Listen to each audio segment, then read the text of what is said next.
I used to dismiss dreams as mere fantasies until that haunting night when I witnessed Mom vanishing beneath a buzzing street lamp, leaving me gasping through sobs, only to discover it wasn't just my imagination playing tricks. I'm Mia Carter, a 12-year-old girl living with my father, Jack, in a weathered apartment complex on Chicago's outskirts. That particular night, I snapped awake, my chest hammering, my pajama top damp against my back. Darkness filled the room, broken only by the amber glow filtering through the damaged window blinds. Dad appeared instantly, his calloused palm resting on my shoulder, his voice gentle and reassuring. "It's okay, kiddo," he whispered. "Just a bad dream." But I noticed his anxious glance toward the window, and in that moment, a distant siren pierced the night, its sound as bitter as winter wind. The following day, I shuffled to school, still unsettled. Jefferson Middle School's lunchroom reeked of overcooked bread and artificial tomato sauce. Nothing unusual there. I was tucking my bag beneath my seat when Taylor, this stuck-up blonde who acts like she runs the place, bent over with a nasty grin. "Hey, Mia," she announced, making sure everyone could hear. "Did you crawl out of garbage bin today? You smell awful." My hands balled into fists as embarrassment crept up my throat. Sure, my shirt was worn and had some stains, but what choice did I have?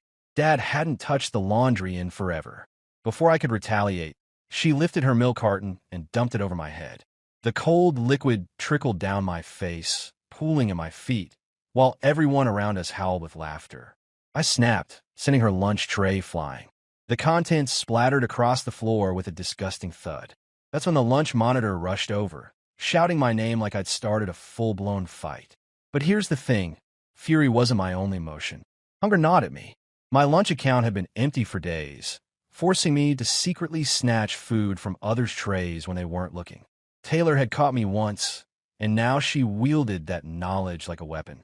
As the monitor dragged me toward the principal's office, Taylor's voice rang out. "Maybe if your dad wasn't such a loser, you wouldn't be a thief." My gut clenched, not from emptiness, but from something more sinister. What if her words held truth? What if Dad couldn't keep our lives from unraveling? And that siren from last night echoed in my thoughts like an endless loop. Was it coming to tear our world apart? Perched on the rigid chair outside the principal's office, I couldn't shake this unsettling sensation. The secretary kept throwing furtive glances my way, her fingers hovering over the phone like she was anticipating an urgent call. About my situation. About Dad. The memory of my dream resurfaced. Mom's elongated shadow under the flickering streetlight, and I wondered if she'd experienced this same suffocating feeling before she disappeared. I tried wiping my clammy palms on my jeans, the dried milk still crusting in my hair, and thought, what secrets is Dad keeping? His demeanor last night was unnaturally composed, like someone who knows the tempest isn't approaching, it's already here. Before we delve deeper into this mind-bending tale, I'm curious about something. Where are you tuning in from? Leave a comment below, whether you're in the Windy City, the Golden State, or anywhere else. And if you're already invested in this story, don't forget to hit subscribe. You want to stay connected for what unfolds next. I spent the entire detention period replaying Taylor's cruel words and that mysterious siren. When I finally headed home, the street lamps were flickering to life, casting eerie shadows across our deteriorating apartment building. I pushed the door open, expecting to see Dad's usual weary smile, but instead found him pacing anxiously, phone pressed against his ear, speaking in hushed, urgent tones. "No, she's doing fine," he insisted. "I promise, we're handling things." He spotted me and quickly ended the call, jamming the phone into his pocket. "Mia," he said, forcing an unconvincing smile. "The school called. We need to discuss something." In that moment, I knew this wasn't just about the lunchroom incident. Something more ominous was approaching, something that would alter our lives forever. There I stood in our apartment's entrance, the street lamps hum mingling with Dad's heavy silence. He just terminated that suspicious call, clutching his phone tightly. "Mia," he repeated, his voice gentler now, testing the atmosphere. "The school contacted me. We need to talk." I let my backpack drop, its thud resonating through our cramped space. The air carried the scent of day-old coffee and something metallic, probably from our rusting radiator. "What's happening, Dad?" I demanded, my tone harsher than intended. He rubbed his face, his stubble making a scratching sound against his palms, and motioned toward our worn-out couch. "Have a seat, kiddo," he said. "This isn't going to be easy." He remained standing, though. His boots scuffed against the threadbare carpet as he paced, and my eyes caught a pile of documents on the coffee table, their edges worn from constant handling. Mike told me they were unpaid bills, or it was something even more dire. "I've been struggling to hold everything together," he began, his voice barely above a whisper. "The factory reduced my hours a month ago, but I couldn't bring myself to tell you." My heart plummeted. Suddenly, my empty lunch account and the meager scraps I'd been surviving on at school made sense. I started to question his silence, but he continued. "Then today, they terminated my position. No advance notice, just a termination slip and hollow apologies." He halted his pacing, his gaze meeting mine. "And now the school's raising concerns about you, Mia. The food theft, the fighting. They're deeply worried." Before I could defend myself, an authoritative knock echoed through our door. Dad froze, and I noticed his hands trembling. He muttered something inaudible and pulled the door open. There stood a woman, around 35, holding a clipboard, her coat buttoned up against Chicago's bitter wind. "Hello, Mr. Carter." Her tone was professional yet measured. "I'm Sarah Mitchell from Child Protective Services. May we discuss something?" My heart thundered in my chest. This wasn't about school discipline anymore. This was more serious, more threatening, like that ominous siren from yesterday had finally tracked us down. Dad stepped back, allowing her entry, though his tension was evident. Sarah surveyed our space, taking in the deteriorating walls and the single flickering light above. She remained standing, wielding her clipboard like protection. "Jefferson Middle School contacted us," she stated, "regarding Mia. Reports of food theft and physical altercations. Is everything stable here?" Dad crossed his arms, forcing composure. "Yes, she's all right. Just experiencing a difficult day. We're managing." His voice wavered on those last words, and I watched Sarah's pen pause above her paperwork. She glanced between us. "Are you employed, Mr. Carter?" she inquired. "I'd like to speak with Mia privately, if possible." "Not right now," Dad retorted, too quickly. "She's exhausted. It's been challenging." Sarah nodded, though suspicion crossed her features. "I'll return another time," she said, tucking away her clipboard. "But Mr. Carter, Mia's welfare is our priority." After she left, her footsteps receding down the corridor, Dad slammed the door violently. He turned to me, his face ashen. "They're investigating us, Mia," he said, "and we've run out of options." "Out of options for what?" I wanted to scream, but my throat constricted. He collapsed onto the couch, extracting a document from the stack. It wasn't just another bill. It was an eviction notice, with 30 days past due blazing in crimson ink. "We're losing our home," he announced, his voice devoid of emotion. "The landlord's finished waiting. I have nowhere else to take us." I gaped at him, the room tilting around me. "What about living in the car?" I suggested desperately. "We could manage there until things improve." He shook his head firmly. "If CPS discovers that, they'll remove you from my custody. I can't risk that happening." Then came the devastating revelation. "You'll be staying with your Aunt Ruth for a while," he said. "My mother's sister, who lived near Milwaukee. Just until I can stabilize our situation." Rage flared in my chest, bubbling to the surface.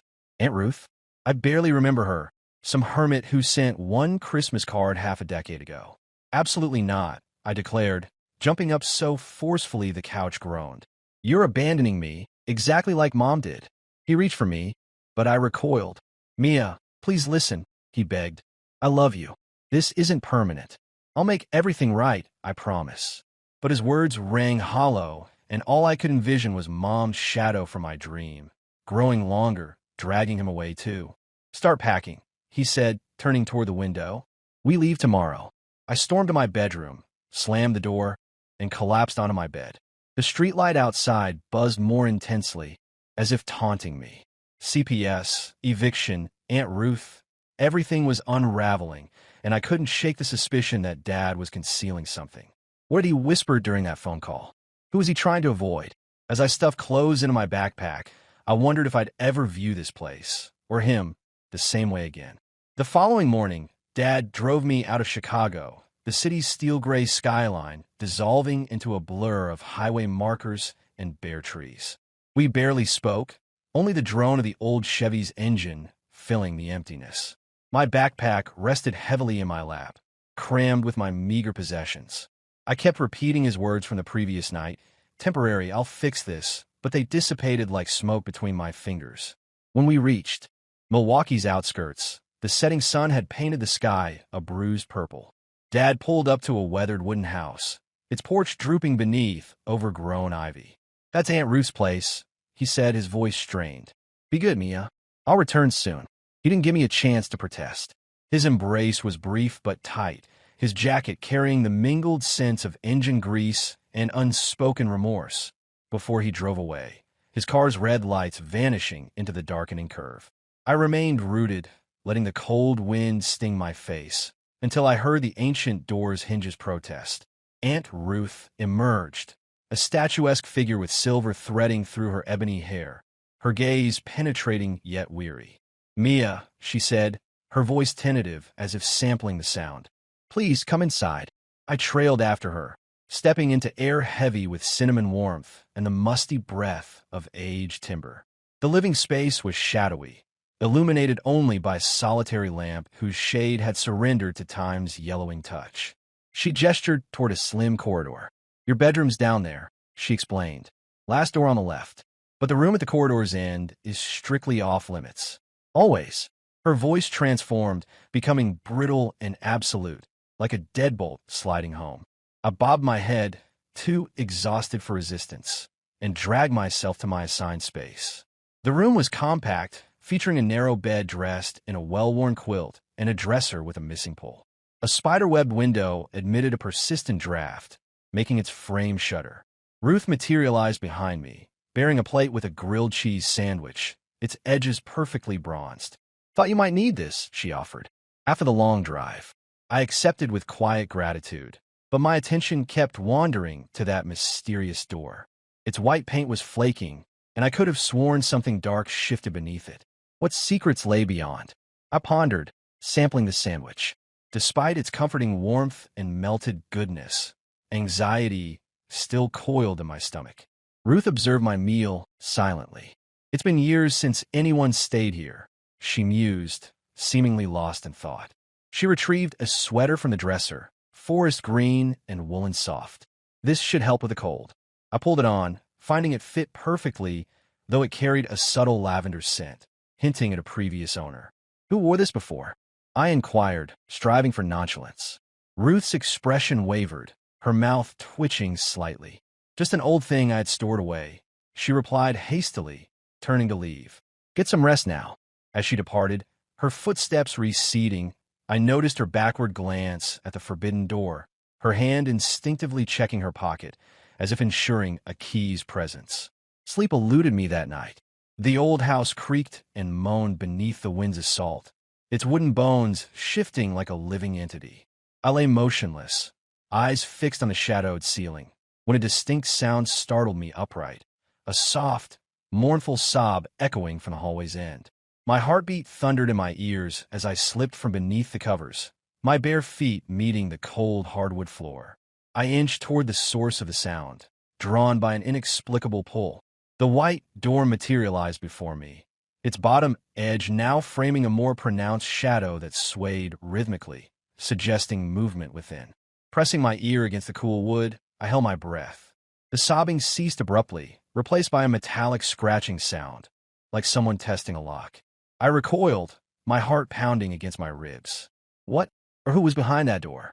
Rather than knock, I carefully eased the door open just enough to peek inside. Moonlight spilled through the gap, illuminating a small table shrouded in black fabric. Atop it sat a framed photograph, a girl approximately my age, with dark hair and a tentative smile. Beside the frame lay a toy car, its front wheel twisted as if from impact. My breath caught in my throat. Ruth's voice sliced through the darkness, sharp as ice. "I told you never to enter this room, Mia." I whirled around to find her silhouette blocking the hallway, her eyes gleaming with an emotion I couldn't decipher. Perhaps grief, perhaps rage. "Get to your room," she commanded, advancing. Now, I fled to my bedroom, slamming the door behind me, thoughts whirling. The girl in the photograph bore an uncanny resemblance to either me or Mom. I wasn't sure which. That damaged car seemed significant, like evidence of some tragic event. Ruth's warning echoed in my mind, not just a rule, but a barrier protecting something fractured and painful. As I burrowed under the quilt, the sobbing resumed, fainter now, like a departing spirit. Wrapped in a lavender-scented sweater, I wondered if I'd stumbled upon secrets Dad had hidden from me, or perhaps ones he knew all too well. 2 months drifted by in Aunt Ruth's house, each day a delicate balance between her gentle demeanor and the mystery of that sealed room. Though I'd ceased questioning about the girl in the photograph, her image haunted me, those dark eyes uncomfortably familiar, like a reflection I wished to avoid. Ruth maintained her routine, cooking breakfast and leaving me plates with soft whispers of "Eat up, Mia," but her glances down the corridor grew more pointed, as if sensing my forbidden knowledge. The weeping from that initial night never returned, yet the house seemed to grow more oppressive, the atmosphere dense with unspoken truths. I often caught myself holding still, anticipating some revelation. Then, on a clear autumn day, the sound of Dad's Chevy pierced the quiet. I was perched on the porch, prodding a loose plank, when he arrived, stones crackling beneath the wheels. He emerged transformed, pristine in appearance, wearing a pressed button-down tucked into clean jeans, his hair neatly styled. "Mia," he called, beaming. "Got myself a position at the motel's reception downtown. Our apartment's ready. Time to come back." His words were cheerful, but they struck me like a blow. Home, after abandoning me here, after endless weeks of silence? My fingers clenched, Ruth's green sweater stretching across my back. I remained frozen. "You can't just appear and pretend everything's normal," I said, my voice trembling. "You abandoned me, Dad, like unwanted luggage." His smile wavered as he stepped forward, arms extended as if approaching a frightened animal. "Mia, I had no choice," he pleaded. "I was living in the car, barely surviving. I've fixed everything for us now." But his explanation rang hollow, a superficial remedy for a wound he couldn't comprehend. I bolted, my boots thundering against the earth, straight to the backyard where a massive oak stood, its branches reaching desperately skyward. I collapsed against its rough bark, breathing heavily, tears burning my eyes. He didn't understand. He couldn't see me. Ruth discovered me there, her elongated shadow stretching across the lawn. She remained silent initially, settling beside me as the subtle fragrance of lavender wafted from her jacket. "Your father's still inside," she eventually said. "He's waiting for you." I scrubbed at my face, directing my anger at the ground. "Let him wait forever," I spat. "I'm not going anywhere." She nodded deliberately, as though she'd anticipated my response. Then she retrieved something from her pocket, a small leather-bound journal, its edges softened with age. "This belonged to Emma," she whispered. "My daughter." I stiffened at the name, feeling it land like a physical weight. Emma, the mysterious girl from the photograph. Ruth opened the journal, its pages time-worn and wrinkled. "She wrote this at 12, she explained softly. "Just like you are now." She turned to a specific page, her fingertip following the flowing script. "I'd forbidden her from going to a movie with friends," Ruth continued. She was furious, declared me the worst mother ever. Stormed to her room and wrote this. She passed me the journal, and I read the final entry, dated from years past. "Sometimes I hate her," it read. "She never allows me anything. But I wish I'd apologized. I didn't mean those words." I raised my eyes, my throat constricting. "What happened to her?" I managed. Ruth's gaze darkened, fixed on the oak tree. "Car crash," she replied. "Drunk driver. She was gone before I could make things right." The revelation settled heavily within me. I gripped the journal, imagining Emma's voice, her rage so similar to my own. Ruth rose, dusting off her knees. "You don't have to leave with him, Mia," she said. "But don't let hatred be your final gift." She retreated toward the house, leaving me with the wind and Emma's journal. As I leafed through it again, a folded note slipped out from the back. My heart pounding, I opened it. Ruth's hurried handwriting read, "Emma, I'm sorry. I love you." Below, she'd added, "Found in her room afterward. Never had the chance to give it to her." I heard footsteps crunching on the grass behind me. "Dad." Quickly, I tucked the note into my pocket and straightened up. "Mia," he spoke, his voice gentler now. "I only want what's best for you." I whirled around to face him, my anger bubbling to the surface. "Then why did you abandon me here?" I burst out. with all her secrets and these ghosts. His expression crumpled with pain, but before he could respond, I noticed Ruth standing on the porch, her hand resting on the railing. In that instant, I wondered if Dad knew about Emma, if that was the real reason he'd sent me here, or if there was something even more troubling. "I'm not ready," I declared, taking a step backward. "I'll come when I make that choice myself." He nodded in resignation and made his way back to his car. As he drove away, I clutched Emma's note tightly, its sharp edges digging into my palm, feeling the weight of a decision I wasn't certain I could handle. After Dad's departure, I remained beneath the oak tree until the cold seeped through my sweater. Emma's note still wadded up in my pocket. Aunt Ruth didn't pressure me to come inside, simply leaving the porch light on as a quiet indication that I could take all the time I needed. But her story about Emma kept nagging at me. Those final words, "I wish I'd said sorry," circling in my mind like an endless refrain. I didn't want that same regret with Dad, yet I wasn't prepared to rush back either. The following morning, I dragged myself to Jefferson Middle's Milwaukee branch, a plain brick structure with peeling paint and humming fluorescent lights. I planned to lose myself in schoolwork, hoping the classroom noise would drown out my troubled thoughts. That's when I encountered Ms. Harper, my English teacher, in the hallway. She was elderly, wearing a gray bun and glasses that sat low on her nose, but her smile radiated warmth. "Mia," she called, catching me by the lockers. "You've been unusually quiet lately. Is everything all right?" I shrugged non-committally, not feeling like sharing, but she cocked her head thoughtfully. "You remind me of a former student," she said. "Emma Grayson." My breath hitched sharply. Grayson, Ruth's surname. I stared at her, my heart racing. "You knew her?" I asked, struggling to keep my voice steady. "Ms." Harper leaned back against the wall, her expression softening. "Such a precious child," she murmured, "always carrying her notebook, writing constantly. It devastated me when we lost her." My stomach clenched as the pieces fell into place. "What happened to her?" I asked, though deep down I already knew. "A hit-and-run accident," she replied, her eyes growing distant. "They never found who did it, but she left something meaningful behind."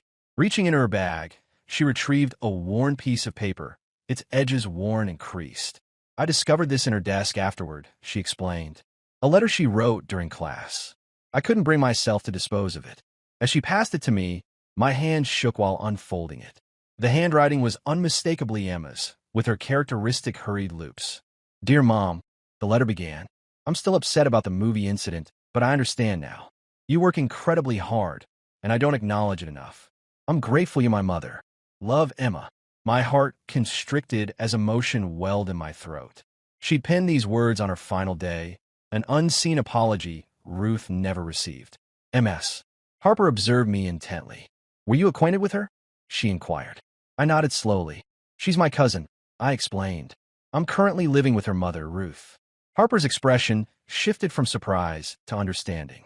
"You should give this to her," she suggested. "It could be incredibly meaningful." The letter weighed heavily in my pocket throughout the day, like a time bomb demanding attention. When I returned to Ruth's house, silence greeted me, broken only by the dim glow of a kitchen bulb. Ruth stood at the sink, washing dishes with her back turned. I placed the letter on the counter, sliding it in her direction. "I found something," I said quietly. "It's from Emma." Her movements ceased, water dripping from her suspended hands. She turned cautiously, as if dreading what she might see. "What's this?" she whispered. As she read the words, her composure crumbled. A heart-wrenching sob escaped her as she collapsed into a chair, clutching the trembling paper. "I believe she hated me," she choked out. "Our last argument." She stormed away, and I never got to make amends. I remained motionless as she hugged the letter to her chest. "She wrote this that very day," she managed, "before the accident." I nodded, fighting back tears. "She loved you," I assured her. "She just didn't have time to tell you herself." Ruth lifted her gaze, tears streaming down her face, and for the first time, I witnessed her vulnerability, her carefully constructed barriers completely dissolved. "Why did you bring this to me, Mia?" she asked, her voice barely above a whisper. I shifted my weight, causing the old floorboards to protest beneath my feet. "Because I can't bear the thought of losing Dad the same way," I admitted. "I've been holding on to so much anger. But what if tomorrow comes and he's gone?" She extended her hand, grasping mine with a grip that was cool yet reassuring. "Make the call," she urged. Tell him what's in your heart. Retrieving my phone, I paused momentarily before dialing. Dad answered quickly, his voice gravelly with concern. Mia? Everything all right? Drawing a deep breath, I watched the streetlights glow dance through the window pane. Dad, I began, I'm sorry for pushing you away. I love you. Please don't leave me again. There was silence, then his emotion-filled response, I love you too, sweetheart. I'm here to stay. After hanging up, I slid down beside Ruth on the floor, Emma's letter bridging the space between us. But as we sat in companionable silence, an unsettling thought emerged. The hit and run that took Emma, the mysterious driver who vanished. What if it was a mere chance? What if Dad knew something connected to why he'd sent me to Ruth's? The streetlight's persistent buzzing grew louder as I pondered whether the truth lurked somewhere, ready to blindside us. That evening, following Dad's relieved voice over the phone, Aunt Ruth and I remained in her kitchen, Emma's letter resting on the table like a delicate peace offering. Outside, the streetlight hummed, casting sharp shadows across the floor. Though I'd reconciled with Dad, the persistent thought about the hit and run and the elusive driver haunted me. Ruth calmly sipped her tea, and I wondered if she sensed it too, the lingering presence of unresolved questions. A year passed, bringing changes that defied my hopes for a perfect resolution. Truth, I learned, approaches stealthily before shattering everything in its wake. Dad kept his word, mostly. We relocated to our Chicago apartment, a snug two-bedroom with paper-thin walls and a noisy radiator. He worked late at the motel, returning with takeout bags and a weary but genuine smile. Ruth became a regular visitor, her aging station wagon announcing her arrival every few weeks. She'd arrive bearing homemade comfort food, joining us at our rickety table, and temporarily, we fell whole again. I preserved Emma's letter in a shoebox beneath my bed, alongside the green sweater, reminding me of what I'd nearly lost with Dad. Yet the tranquility proved fleeting. It began with an unexpected call that Friday evening. I was lounging on the sofa, immersed in a comic book, when Dad's phone suddenly rang. He moved to the balcony, speaking in hushed tones, but the evening breeze carried fragments of his conversation inside. Not anymore, he muttered. I've told you it's finished. My attention sharpened, an unsettling sensation crawling down my back. He ended the call abruptly, returning with a strained smile. Wrong number, he claimed, avoiding my gaze. I knew better. That night, sleep eluded me as the streetlight outside our window pulsed eerily, as if conveying a message. I retrieved my phone, scanning through Ruth's old messages until I found one from months prior. Discovered some of Emma's belongings, it read. Strange items. Contact me if you want details. During Ruth's next visit, I seized the opportunity while Dad showered. We perched on a fire escape, the city's rhythmic sounds below us, as I retrieved Emma's note from my pocket. What weren't you telling me? I whispered. About her accident. Ruth's expression hardened, her fingers fidgeting with her coat's edge. I wanted to protect you, she admitted. But since you're asking... She paused, her gaze distant. Among Emma's possessions, I found a letter, not hers, someone else's. A man's apology, promising to make amends. No signature, but it mentioned a vehicle, a blue sedan. He admitted to drinking, fleeing after striking her. My insides churned. A confession? I pressed further. Did you report it? She shook her head. No proof of authenticity, she explained. Handwritten and signed. But I preserved it, secured in a drawer. I stared at her, realizations crystallizing rapidly. Dad once owned a blue sedan, sold during my childhood. I'd seen pictures of him proudly posing beside it. My throat constricted. Could it have been him? I murmured. Ruth remained silent, her silence deafening.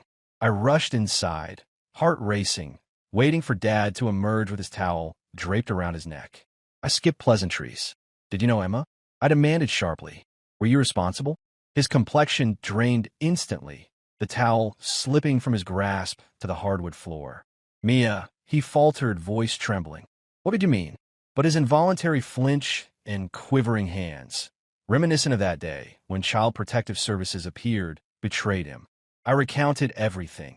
The mysterious letter, the blue sedan, watching as he collapsed onto the couch, burying his face in his palms. It was never meant to happen this way. He confessed, his voice cracking under the weight of truth. "I've been drinking that night, just a few beers driving home." She appeared suddenly, out of the darkness.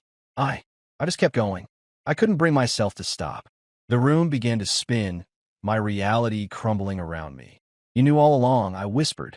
"That's why you sent me to Ruth, to keep everything buried." He raised his tear-streaked face to meet my gaze. "I only wanted to shield you," he pleaded, "to protect you from what I'd done." The consequences were devastating. Dad surrendered to authorities, the letter providing grounds to revisit the case. His sentence, 5 years for reckless driving and fleeing the scene. Ruth became my guardian, our apartment too hollow to call home. Trust, once broken, revealed how deception corrupts everything it touches. Dad's lie preserved our bond temporarily, only to destroy it completely. I learned that truth, though painful, offers healing, while lies slowly suffocate. I still visit him behind glass barriers, working toward forgiveness, one uncertain step at a time. Our story concludes here. Was the ending what you expected, or did it surprise you? Share your thoughts below. If this tale resonated with you, remember to like and subscribe for more upcoming stories. Thank you for joining us, and we'll see you in the next narrative.